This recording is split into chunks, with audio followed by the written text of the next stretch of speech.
Hey, what's up guys? Welcome back to the channel. Today's video is going to be my comic book haul from May 26, 2021. It was a pretty light week for myself, but the issues that I did pick up were pretty good. So let's go ahead and get started. So the first thing that I picked up was actually a Marvel free previews. So this lets you know a lot about Marvel Comics and what they're planning on releasing very soon. So it's basically a booklet with upcoming issues and graphic novels, trade paperbacks and all that, and even some action figures and statues. So it's just really good to know what's coming out. But anyways, that's not a comic book issue, and that was free. Let's get to the stuff that I paid for. So I got Spider-Man Miles Morales issue number 26. This one is by Ahmed Carnero and Curiel. The artwork on the cover is pretty good, and we're continuing with the Clone Saga story. It was pretty cool. We got to learn a little bit more about the Miles Morales clones. There was a couple of really cool fight scenes as well, and there was a really weird part to this comic where Miles is talking to Genki, and I don't know if they were dead serious about this or not, but they said something that the clones actually cloned Miles's phone, which doesn't really sound the best, and I think it was serious because Genki got a text from Miles, but it was actually a clone, and I don't know, the clones managed to get the same phone number as Miles and clone his phone. Like, it was just a really weird part of the story, but other than that, it was pretty good. Peter Parker's Spider-Man shows up in this issue too, so it was a really great team up, and I'm really liking Miles Morales so far, and I really like when he teams up with Peter Parker. So issue 26 was pretty solid, and I'm looking forward to 27.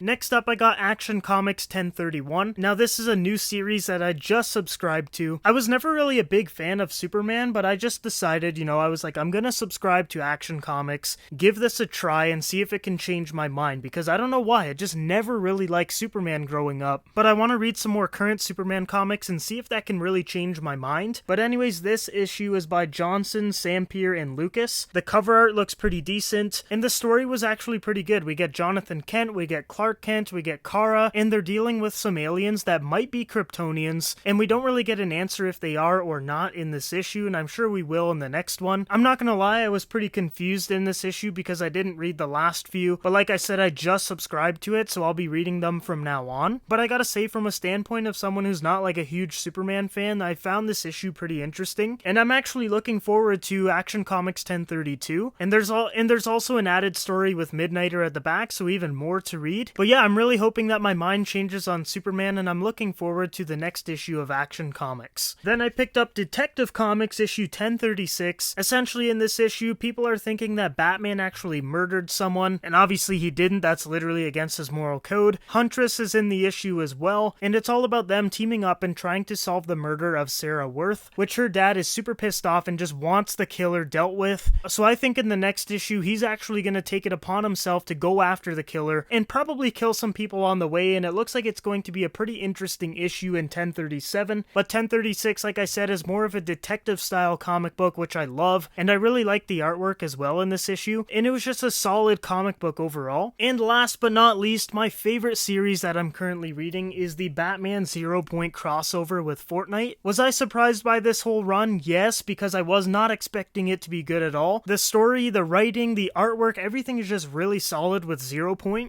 This is a reprinting of issue number 2. There's a digital download code in here and everything, and I have been playing a little bit of Fortnite lately just because of the new Batman skin. That's what got me back into the game. I feel like the revival of Fortnite for me is probably only going to last maybe like another week or two, but this comic book is keeping me a little bit interested too, so it's a little bit of a dilemma that I'm in. Like, none of my friends are playing this game besides me, and that's literally because of Batman. That's it. But anyways, I definitely recommend to read Zeropoint because I absolutely love this series. Give it a chance. I know what you're thinking, it's Fortnite, oh, I don't want to read it, but definitely read it. It is really, really good, and I feel like you will change your mind after reading the first issue. So yeah, guys, super light pickup this week, only 4 issues, and I gotta say, they were all pretty solid. I enjoyed reading every single one of them, and I'm looking forward to the follow-up issues. Next week, I think I'm picking up about 6 or 7 different issues, so it'll be a bit bigger, but leave a comment down below of what issues you guys picked up this week, and what issues do you recommend me reading, because I feel like I'm leaving with a pretty light haul every week, and I want to read a little bit more and make some more videos regarding specific issues as well. So let me know some recommendations down below. Other than that, thanks for watching this week's comic book haul. I'll be making a weekly breakdown video right after this one for Marvel and DC Comics coming out next week. So if you guys want to see that, make sure you stay tuned. Also, if you're new to the channel, don't forget to subscribe. But yeah, that is it for the video. Thanks again for watching. I hope you guys all have a great day, and I will see you guys in the next video.